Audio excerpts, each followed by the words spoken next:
Hi guys.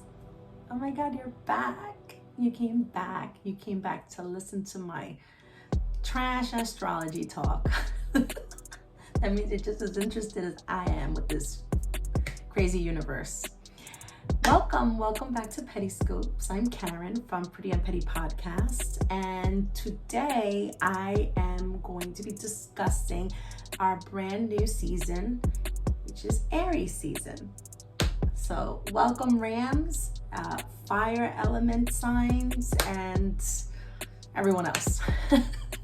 But first, before we go into our discussion, I wanted to do what I've been doing lately, which is literally just burning some sage. Well, last week I burned Palo Santo, but today a little sage just to kind of clear the energy, the day's energy, other people's energy, work energy, all that stuff.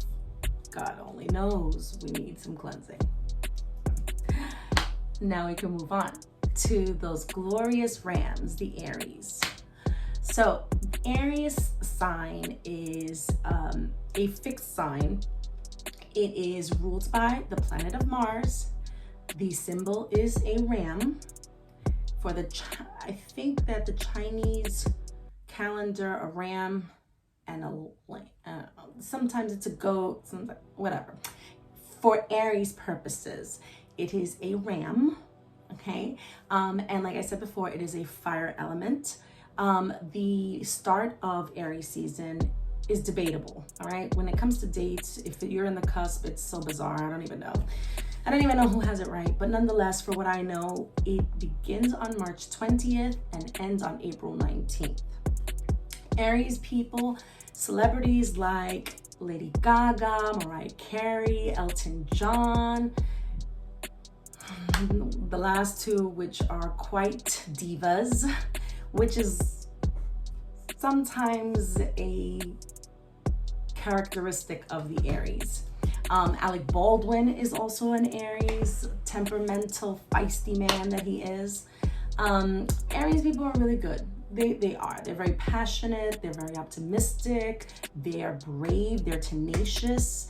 On the upside. On the downside, we have them being extremely temperamental. They're volcanoes. They erupt at the drop of a dime. They're reckless. They can be overreact. They're overly competitive. So, I mean, you got to take the good with the bad when it comes to Aries. Wonderful people, loving, will take the shirt off their backs, will buy you the world, but don't piss them off. And as far as petty traits, what I was looking and what I was finding is that Aries tend not to be too petty, okay? They're too blunt and too bold to be petty. So outright, if you piss them off, they're gonna tell you that you've pissed them off. That's it. And if we're going to go in the direction of petty, at worst, maybe you're a friend of theirs and say they invited you to go with them to a party. But between that time and the time of the party, you've pissed them off, they'll attend the party without you. And then say, oops, I forgot to tell you I was going by myself. So if we're going to say petty, that's kind of petty. All right. But again, too bold and too passionate to keep within their feelings and emotions. So they're outright going to tell you that you fucked with the wrong person. All right. But for the most part, they're fun-loving folks. My mother is an Aries, love her to death, fire sign just like me. We get along great, but she's a volcano. Mount Vesuvius has nothing on her. Ma, I love you. And so something else I wanted to talk to you guys about is this coming full moon. So the full moon, I'm not sure exactly the time. There is a specific time. So maybe by the time I upload this, I can write it down in the description box. But the exact time of the full moon, I do not know. But it is coming and it is full on March 28th. which is my mother's birthday. And for those who watched my episode last week, you know that I spoke about manifestation. I love manifestation. Manifestation is basically asking the universe for those things that you want wholeheartedly, right? So the best time to manifest is when the moon is full or when the moon is new. The moon, as a planetary or as a element of the solar system, is very magical, okay? Hence why people tend to do things when the moon is full or in the new moon or in the phases of, or any phases of the moon, but for the most part, the full and the new moon. That is why they say it's good to manifest on these days. So how I typically manifest is I get a journal or a book where I write my wishes, my heartfelt sentiments, etc., my affirmations, and I write down what it is that I'm asking the universe for. But rather than, so the trick with manifestation is not writing in the I want this, I want a new home, I want a new job. No, you have to write it as if you have it, as if it is yours, it is attainable, and it's going to happen. I will have a new house. I will have a new job. I am strong. I am powerful.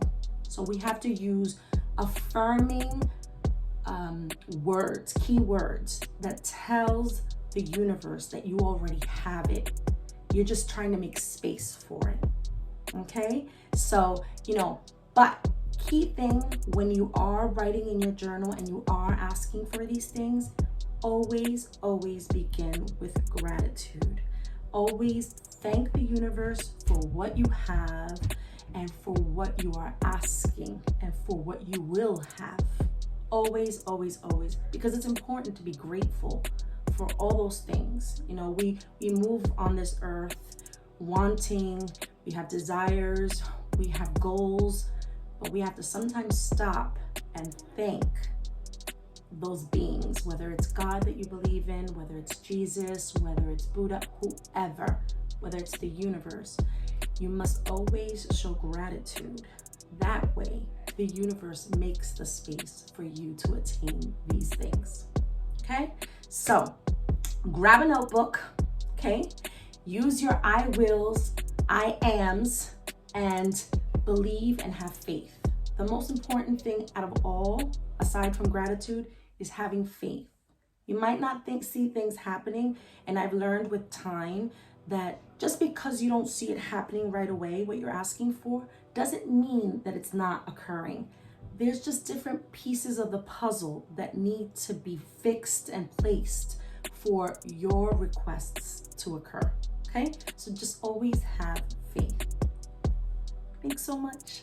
And for today's affirmations, oh my God, I'm so excited. So I don't know if any of you guys are like crazy Etsy people, but I am obsessed with Etsy. I order Etsy things all the time, boxes like crazy. A lot of my Oracle cards come from Etsy. They sometimes are actually handmade cards by people and small business owners. So today I pulled from this new one that I got. It's called the Salt and Sea Energy. All right. And it is by Rachel Rubino. And the thing that I love most about Etsy small business owners are the little notes of gratitude that they send along with your purchase, like little details, handwritten notes. Dear Karen, hi Karen, thank you for your purchase. Like I sucker for that shit. So the card that came out today was the calm before the storm. Something big is coming. You are approaching the climax. So if you have already manifested or are in the process of manifesting something, it's coming. It's approaching. So you're approaching a climax. I also just recently purchased the Angel Whispers cards. Cute little cards, positive affirmations to guide and encourage you from the angels. Okay? So these cards that showed up today for you guys you're so lucky. You guys got three cards. So the first one says, you are a special person. You do make a difference. Always remember that. The second one is, don't just think about it, do it. And the third and last one says, you are full of love. Now share it with another. And that's what I hope I'm doing with you guys. I hope I'm sharing my love and light with you guys. Thank you so much for coming today. I can't wait to share more. Next week, we'll talk a little bit more about Aries. We'll talk about some Mercury retrograde, some Mars retrograde, and some other shit that might come up. Bye, guys. See you next time.